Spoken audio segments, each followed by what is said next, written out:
Sebagai seorang nasir Allah, saudara, berarti dia ada pemakaian khusus. Orang yang diurapi, orang yang dipakai oleh Tuhan luar biasa.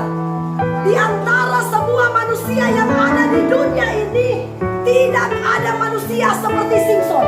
Simson itu kalau berperang pakai prajurit atau tidak? Sendirian. Raja Daud, Raja Salomo berperang pakai prajurit apa tidak? Pakai prajurit. Itulah kelebihan Simson. Seorang nasir Allah. Saudara, seorang yang diurapi oleh Tuhan. Tidak ada manusia yang seperti Simson. Ketika Simson berperang, mau dia lawan 1.000, 2.000, 3.000 orang sekali, dia lawan dengan kekuatannya sendiri. Maksudnya dia lawan pakai kekuatan Tuhan dengan dirinya sendiri tanpa orang lain bantu. Tapi kalau raja-raja yang lain kayak Daud, kayak Salomo, mereka pakai prajurit, Pak, ya. Pakai panglima perang lagi. Tapi kalau Simson tidak, dia berbeda. Tapi Alkitab katakan Simson seorang yang sudah diurapi, dikuduskan oleh Tuhan. Pakai Tuhan luar biasa, berbeda dari manusia-manusia yang lain. Tapi ternyata Simson itu nakal. Kenapa saya katakan nakal? Ketika dia pergi ke Timna, dia berjumpa dengan seorang gadis, orang Filistin. Jatuh cinta lah si Simson. Saudara, orang Israel bermusuhan dengan orang Filistin. Tapi kok dia jatuh cinta malah dengan musuhnya? Datanglah dia kepada orang tuanya. Ayah, aku melihat di Timna ada gadis cantik.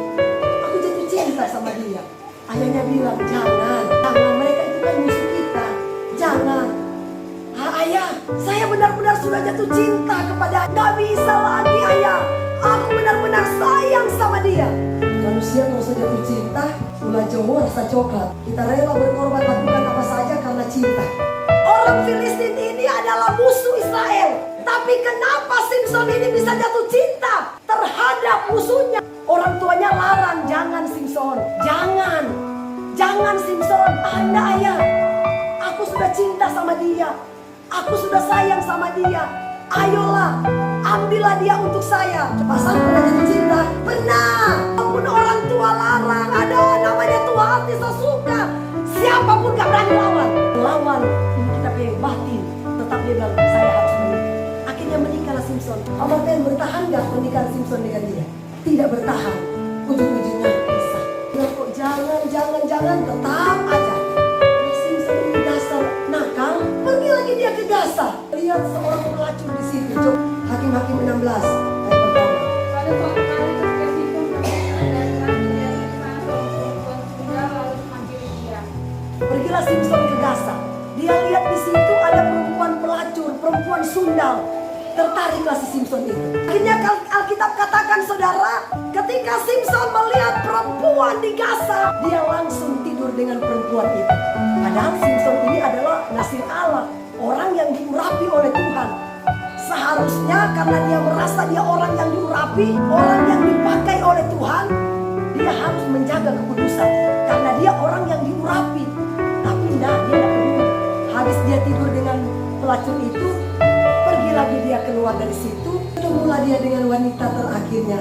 Namanya siapa, Pak? Delila. Melalui Delila lah Simson itu diproses oleh Tuhan.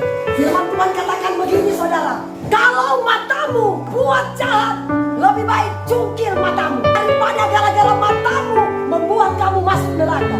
Coba buka dulu ayatnya. Matius 18 ayat 9. Tuhan, dan jika matamu menyesatkan engkau, cungkilah dan buanglah itu, karena lebih baik bagimu masuk ke dalam hidup dengan bermata satu daripada dicampakkan ke dalam api neraka dengan bermata dua. Saudara, luar biasa ayat ini ya. Saya ajak kalau baca ayat ini kita ingat. Tuhan bilang, kalau mata kita ini masih belum bertobat, masih genit-genit lihat perempuan, nggak boleh lihat perempuan cantik mana yang masih lajang-lajang ini. Jangan sembarangan cari jodoh. Lebih baik cari jodoh di gereja daripada kita cari jodoh di luar sana. Di gereja pun kita lihat orang itu karakternya sudah tahu Tuhan atau belum. Itu Alkitab yang katakan, saudara. Kalau matamu itu jahat, kalau matamu masih genit, kalau matamu masih melihat perempuan-perempuan yang tidak benar, Tuhan katakan, lebih baik aku kasih matamu buta pada gara-gara matamu kamu masuk neraka. Simson itu kan kekuatannya di rambut. Delila itu disuruh oleh orang Filistin cari tahu kekuatan Simson. Karena mereka tidak mampu mengalahkan Simson, meskipun ribuan orang yang berperang melawan dia nggak bisa. Dibujuklah si Delila. Delila. Ayo, supaya dia bisa mengatakan apa sebenarnya kekuatannya. Dibujuklah dia sama Delila. Saking cinta, saking sayang. Itulah yang saya katakan. Karena sudah cinta, ulah Jawa rasa coklat. Apapun dia bisa lakukan meskipun dirinya celaka. Delila katakan begini, sayang, sebenarnya kamu punya kekuatan di mana sih? Terus aku kasih tahu dia bohong. Oh, kalau orang rantai saya, pasti kekuatan saya hilang. Tiba-tiba dia rantai, datanglah orang Filistin. Simson, orang Filistin datang. Rantai terlepas, marah si Delila. Sayang, kamu itu bohong sama saya. Katanya kalau saya rantai, kamu gak bisa kuat lagi. Terus kenapa kamu masih bisa kuat? Simson ini bodoh, itulah dibodohi oleh cinta. Dia sudah tahu-tahu Delila ingin mencelakakan dia, tetap aja dia buka rahasianya. Delila menangis menjerit. Sebenarnya kamu sayang sama saya apa tidak sih? Kamu itu bohong, bohong kamu. Tidak mungkin kamu sayang sama saya. Kenapa kamu berbohong? Sudah berulang-ulang kali kamu bohongin saya. Hingga Simson dulu lagi hatinya. Aduh, ini cintaku ini minta ampun. Kau tak mau bilang kekuatan saya itu diramu. Kalau rambut saya cukup, pasti kekuatan saya itu hilang. Langsung rambutnya dicukur. Saudara, datanglah orang Filistin. Simson, orang Filistin datang. Langsung Simson ngomong, apa yang terjadi saudara? Simson dibikin seperti lelucon. Alkitab katakan orang Filistin langsung cungkil dia mati. Tapi itu memang diizinkan oleh Tuhan. Itulah yang Alkitab katakan. Karena Simson ini mata keranjang, tidak boleh lihat perempuan genitnya luar biasa. Tuhan bilang lebih baik cungkil matamu daripada gara-gara mata engkau berbuat dosa kejahatan di mata Allah. Akhirnya matanya dicungkil. Apakah Tuhan masih mengasihi Simson? Masih. Saudara, saya kasih tahu, manusia itu diberikan kebebasan melakukan apa saja di dunia ini.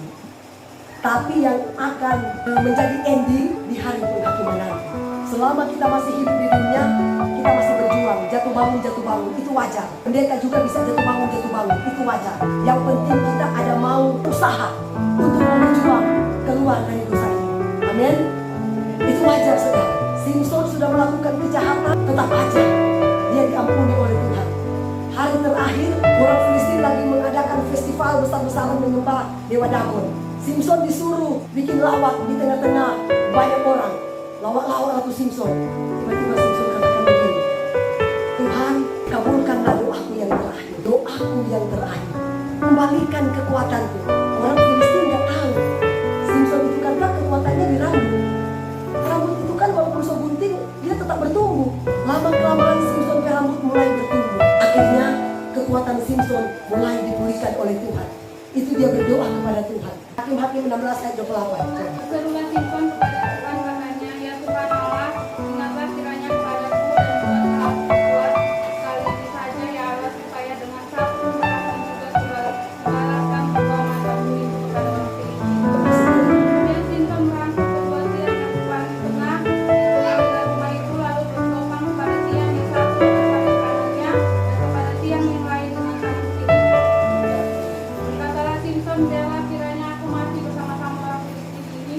Lalu membukukan tiang sekuat-kuatnya, maka rumah itu menimpa raja-raja kota itu dan seluruh orang banyak yang ada di dalamnya. Dan mati dibunuhnya pada waktu matinya itu lebih banyak daripada yang dibunuhnya pada waktu dia. Haleluya. Berikan tepuk tangan buat Tuhan Yesus. Telah Tuhan kita, jahat-jahatnya kita, seburuk-buruknya kita, jijik-jijiknya kita di mata Tuhan. Tapi ketika kita mau kembali bertobat sungguh-sungguh, Tuhan Maha Pengasih dan Penyayang. Dia pasti mengampuni kita. Asal kita bertobat sungguh-sungguh. Amin. Tuhan, kali terakhir aku mohon kepadamu. Di hari terakhir Simson mati. Selama Simson hidup, dia melakukan kejahatan di mata Allah. Tapi di hari terakhir, dia berdoa meminta kepada Tuhan. Tuhan, ini hari terakhir. Aku minta kepadamu. Memang aku ini bersalah, aku berdosa. Aku banyak menyakiti hati Tuhan. Tapi ini kali terakhir aku mohon. Kembalikan kekuatan. Biar aku mati sama-sama dengan orang Filistin. Akhirnya rambut Simson tumbuh kembali. Sementara dia menari. Dia bilang begini sama anak kecil. Ayo, saya ingin menarik di ketiak. Antar saya ke tiang. Dia kan begini lucu. Orang pada ketawa-ketawa. Bila dia ke tiang. Langsung dia gini tangannya dua-dua. Langsung dia berdoa kepada Bapa. Semua mati. Dan kata Alkitab, yang mati itu lebih banyak daripada sebelumnya. Jadi ini gambaran buat saudara dan saya. Selagi pintu kemurahan Allah masih terbuka bagi kita, bertobatlah sungguh-sungguh. Amin. Sampai nafas putus, kita katakan kepada Tuhan, Tuhan tolong saya, berikan saya kekuatan kemampuan supaya saya mampu taat dan melakukan firman Allah. Amin.